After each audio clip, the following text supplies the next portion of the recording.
अब हमारा almost last topic है चैप्टर का, तो अच्छे से जानते हैं, एक बार शुरू से हर चीज को देखते हुए। अब मैटर जो है उसको हम दो पार्ट्स में डिवाइड कर सकते हैं, फिजिकल और केमिकल। ठीक है, फिजिकल में आ जाएगा सॉलिड, लिक्विड और गैस, जो हम लोग लास्ट चैप्टर में पढ़ चुके हैं, उसके बारे में सब कुछ। केमिकल में आ जाएगा मिक्सचर्स और प्योर सब्सटेंसेस।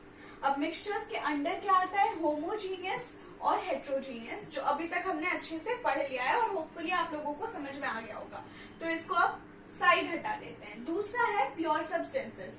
अभी तक हम लोग जानते हैं कि मिक्सचर्स और प्योर सब्सटेंसेस में क्या डिफरेंस है। अब प्योर सब्सटेंसेस के अंदर आता है दो चीज, एलिमेंट्स और कंपाउंड्स। इसका मतलब क्या है, एलिमेंट्स भी प्योर सब्सटेंसेस है, कंपाउंड्स भी प्योर सब्सटेंसेस है। लेकिन अगर हम लोग एकदम सिंपल वर्ड्स में डिस्क्राइब करें तो एलिमेंट्स और कंपाउंड्स में क्या डिफरेंस है। एलिमेंट्स एक ही टाइप का मॉलिक्यूल से बना हुआ है और कंपाउंड सिर्फ एक टाइप नहीं, दूसरे एक बहुत सारे टाइप्स के मॉलिक्यूल से बना हुआ है, लेकिन इट इज ऑल प्योर। अब आते हैं एलिमेंट्स को प्रॉपरली समझने में। जो मैंने बोला शायद थोड़ा कंफ्यूजिंग है, उसको धीरे धीरे छोटे छोटे मतलब कदम से बढ़ते हुए एक्चुअली हम लोग पहुंचते हैं जहां तक हमें पहुंचना है। ठीक है, तो एलिमेंट्स पे आते हैं। अब एलिमेंट्स किस चीज से बना होता है, मैंने बोला एक टाइप का एटम या एक टाइप का मॉलिक्यूल्स। ठीक है, अब इसमें आते हैं कि एटम क्या होता है, ये हम लोग पहले भी पढ़ चुके हैं और फिर से एक बार रिवाइज करते हैं। अब एटम में क्या होता है, ये हुआ उसका न्यूक्लियस और उसके अराउंड होता है उसके शेल्स। ठीक है, और शेल्स में क्या होते हैं, इलेक्ट्रॉन्स। ठीक है, इतना हमें पहले से पता था कि एटम का ये जो न्यूक्लियस है उसके अंदर क्या है, न्यूट्रॉन्स, जो कि जिसमें कोई चार्ज नहीं होता। दूसरा होता है प्रोटॉन्स, जिसमें पॉजिटिव चार्ज होता है, और तीसरा होता है इलेक्ट्रॉन्स, जिसमें नेगेटिव, जो नेगेटिव चार्ज कैरी करता है। तो एक एटम तीन छोटे चीजों से, तीन सब एटॉमिक मतलब एटम का पार्ट, सब एटॉमिक मतलब एटम का पार्ट, तो एटम तीन सब एटॉमिक पार्टिकल्स से बना है, प्रोटॉन्स, न्यूट्रॉन्स और इलेक्ट्रॉन्स। ठीक है, अब एग्जाम्पल लेते हैं हाइड्रोजन। सबको पता है कि हमारे पीरियोडिक टेबल का पहला एलिमेंट है हाइड्रोजन। अब हाइड्रोजन का एक एटम ही हाइड्रोजन का एक एलिमेंट है। ठीक है, एक हाइड्रोजन का एटम लिया, वो हाइड्रोजन है। ठीक है, अब आते हैं कुछ ऐसे में एलिमेंट्स एग्जिस्ट करते हैं कंपाउंड्स और एलिमेंट्स एग्जिस्ट करते हैं एटम्स और मॉलिक्यूल्स, दो फॉर्म में। तो elements can exist in the form of atoms या तो molecules। ठीक है, तो एटम्स के फॉर्म में कब एग्जिस्ट कर रहा है, जब उसका एक एटम ही एक एलिमेंट बन जा रहा है। एलिमेंट मतलब क्या, एक ही टाइप का एटम या एक ही टाइप का मॉलिक्यूल से जो कुछ भी बना हुआ है। ठीक है, तो अब हाइड्रोजन का एक एटम में सिर्फ हाइड्रोजन टाइप का ही मिल रहा है हमें, और वही एक एटम उसका एलिमेंट बना रहा है। अब आते हैं मॉलिक्यूल्स के फॉर्म में एग्जिस्टेंस। हमें पता है कि ऑक्सीजन हमेशा O2 के फॉर्म में मिलता है, तो वो दो ऑक्सीजन के एटम्स को मिलाकर एक मॉलिक्यूल ऑफ ऑक्सीजन बनता है। तो एलिमेंट्स क्या होते हैं, ऐसी चीजें जो एक टाइप का एटम या एक ही टाइप का मॉलिक्यूल से बना हुआ हो। एटम्स और मॉलिक्यूल्स दो अलग चीज है। एटम्स क्या है, वो स्मॉलेस्ट चीज जो कोई केमिकल रिएक्शन में पार्ट ले। एटम्स तीन चीजों से बना है, इलेक्ट्रॉन, प्रोटॉन और न्यूट्रॉन। लेकिन केमिकल रिएक्शन में कभी भी इलेक्ट्रॉन, प्रोटॉन या न्यूट्रॉन अलग से पार्टिसिपेट नहीं करता है, स्मॉलेस्ट पार्ट एटम ही पार्टिसिपेट करता है। जैसे जब हम लोग कोई केमिकल रिएक्शन बैलेंस करेंगे तो हम लोग यही दिखाते हैं कि ऑक्सीजन इधर दो है तो इस साइड भी ऑक्सीजन दो होगा। हम लोग ऑक्सीजन का इलेक्ट्रॉन, प्रोटॉन या न्यूट्रॉन को नहीं कंसिडर करते हैं। ठीक है, तो एटम सबसे छोटा ऐसा पार्टिकल जो कभी भी केमिकल रिएक्शन में पार्टिसिपेट कर सके, और एक टाइप का एटम या एक टाइप का मॉलिक्यूल से बना हुआ कोई भी सब्सटेंस को हम लोग बोलते हैं एलिमेंट। और मॉलिक्यूल क्या होता है, दो एटम्स को जोड़कर कुछ बना हो या तीन एटम्स को जोड़कर जो सब्सटेंस बना हो उसको हम लोग बोलते हैं मॉलिक्यूल्स। ठीक है, अब आप लोग पूछ सकते हैं कि ऐसा क्यों है कि कोई कुछ एलिमेंट्स एटॉमिक स्टेट में और कुछ एलिमेंट मॉलिक्यूलर स्टेट में हमें मिलते हैं। वो इसीलिए क्योंकि कोई भी एलिमेंट जब हमें नेचर में मिलता है तो वो ऐसे स्टेट में मिलता है जो कि स्टेबल हो। ऑक्सीजन का अगर हम लोग सिर्फ एक एटम ले, वो बहुत ज्यादा रिएक्टिव है, तो वो O2 के साथ रिएक्ट करके ओजोन बना देता है। या हम लोग कोई भी ऐसा एलिमेंट लेंगे जो स्टेबल स्टेट में सिंगुलर नहीं मिल सकता, जैसे कि नाइट्रोजन हमेशा N3 फॉर्म में मिलता है, उसका अगर हम लोग एक लेंगे तो वो स्टेबल स्टेट में एग्जिस्ट नहीं कर पाता है, वो बहुत ज्यादा रिएक्टिव होता है, इसीलिए वो लोग मॉलिक्यूलर स्टेट में एग्जिस्ट करते हैं। और एटॉमिक स्टेट में कैसे एग्जिस्ट करते हैं, जो अकेले ही स्टेबल हो, जैसे कि सोडियम। अब क्या इससे हम लोग एलिमेंट का डेफिनेशन खुद निकाल सकते हैं कि एलिमेंट क्या होता है? अगर आप लोगों को नहीं समझ में आया होगा तो एक बार फिर से थोड़ा सा रिवाइंड करके वीडियो सुनिए, होपफुली समझ में आ जाएगा।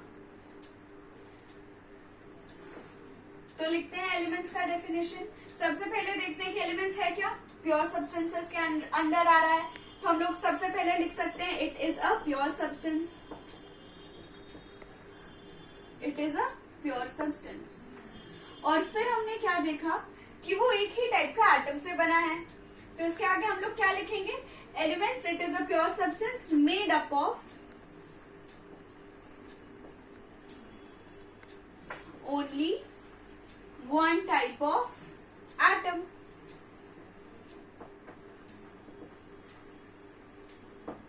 तो एलिमेंट क्या है, एक प्योर सब्सटेंस जो सिर्फ एक टाइप का एटम से बना हो। ये डेफिनेशन तो आप लोग खुद लिख सकते थे अब। तो अब मैंने इतना सारा हिस्ट्री ज्योग्राफी क्यों बताया, ताकि आप लोग का कॉन्सेप्ट बेसिक से एकदम नीचे से क्लियर हो, ताकि आप लोग खुद कुछ भी आंसर कर सके। इसीलिए हमने एटम से नहीं, इलेक्ट्रॉन, प्रोटॉन, न्यूट्रॉन से स्टार्ट किया, फिर हम लोग आए एटम में, जो कि स्मॉलेस्ट ऐसा पार्टिकल होता है जो एक केमिकल रिएक्शन में पार्टिसिपेट कर सके। फिर उसके बाद हम आए मॉलिक्यूल में, फिर उससे हमें मिला एलिमेंट। और एलिमेंट क्या है, एक प्योर सब्सटेंस जो एक ही टाइप का एटम से बना हो। अब एलिमेंट का एग्जाम्पल क्या होगा, हाइड्रोजन, ऑक्सीजन, नाइट्रोजन, कुछ भी लिख सकते हैं आप लोग। अब ये तो था वो डेफिनेशन जो आप समझ के खुद से लिख सके, जो आपके पूरे जितना आपने समझा उसको क्लैरिटी दे रहा है। ये ऊपर वाला डेफिनेशन था वो, और ये नीचे वाला डेफिनेशन है आपके बुक का डेफिनेशन, जो कहता है कि an element is a basic form of matter that can not be broken down into simpler substances by chemical reaction. मतलब हम लोग उसको और ब्रेक डाउन नहीं कर सकते केमिकली रिएक्ट करवा कर भी, तो उसको भी हम लोग बोलते हैं एलिमेंट। पर इस ऊपर वाले डेफिनेशन को कोई भी कभी भी गलत नहीं ठहरा सकता। फिर भी आप लोग चाहो तो ये नीचे वाला डेफिनेशन भी याद कर सकते हो स्कूल एग्जाम्स में टीचर्स को दिखाने के लिए। तो आप लोग खुद डिसाइड करो कि कौन सा आप लोग लिख सकते हो, कोई भी गलत नहीं है। अब एलिमेंट्स को हम लोग क्लासिफाई कर सकते हैं मेटल्स, नॉन मेटल्स और मेटेलॉइड्स में। एक बात, क्लासिफाई करना और तोड़ने में डिफरेंस होता है। एलिमेंट को हम लोग तोड़ते हैं, एटम मॉलिक्यूल में टूटेगा और एटम के अंदर इलेक्ट्रॉन, प्रोटॉन, न्यूट्रॉन मिलेगा, वो तोड़ना हो गया कि एलिमेंट के अंदर क्या है वो हमने देखा। पर एलिमेंट्स का टाइप क्या क्या होता है वो देखते हैं हम लोग, जो होता है मेटल्स, नॉन मेटल्स और मेटेलॉइड्स। ठीक है, तो अब हम मेटल्स का कुछ प्रॉपर्टीज डिस्कस कर लेते हैं, जो आप लोग पहले भी शायद डिस्कस कर चुके होंगे। तो सबसे पहला कि मेटल्स हैव लस्टर। मैं बोल रही हूँ, आप लोग लिखेंगे मेटल्स हैव लस्टर। लस्टर यानी कि शाइन। मेटल्स हमेशा शाइन करते हैं। तो एग्जाम्पल के लिए हम लोग अभी ये बॉटल देखेंगे। ठीक है, ये बॉटल मेटल का बना हुआ है। ठीक है, ये बॉटल में शाइन है कि नहीं, ये इसमें शाइन है, तो मेटल्स हैव शाइन या लस्टर। तो पहला पॉइंट हमने डिस्कस कर लिया, समझ लिया, देख लिया कि होता है। दूसरा पॉइंट होता है कि metals are hard, they are strong. तो अब स्ट्रॉन्ग या हार्ड का मतलब आप इसको फेंकोगे तो ये फट से टूट नहीं जाएगा। इसकी जगह कोई प्लास्टिक बोतल होता तो ये होगा ही, बहुत बार होता भी है। प्लास्टिक बोतल आप फेंकते हो तो उसका कैप टूट जाता है या बोतल मुड़ जाता है, तो it happens a lot with something which is not a metal. तो metals are hard and rigid. तो दूसरा पॉइंट है दे आर रिजिड। तीसरा पॉइंट, मेटल्स कंडक्ट इलेक्ट्रिसिटी। अब हमें पता है कि हमारे घर में जितने भी वायर्स हैं वो सब मेटल के ही हैं। तो कॉपर वायर वायर्स यूज होते हैं घर में या सिल्वर वायर्स यूज होते हैं, तो इसीलिए यूज होते हैं क्योंकि metals are good conductor of electricity, तो वो इलेक्ट्रिसिटी कंडक्ट करते हैं। तो थर्ड पॉइंट क्या होगा, कंडक्ट्स इलेक्ट्रिसिटी।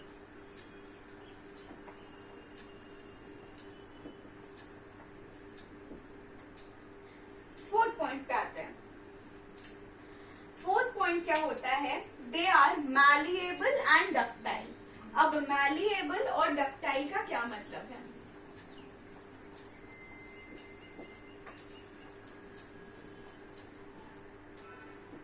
अब आप लोग मैलिएबल करके डैश देंगे और उसका डेफिनेशन लिखेंगे, something which can be drawn into sheets, the property of any metal which helps it to be drawn into sheets.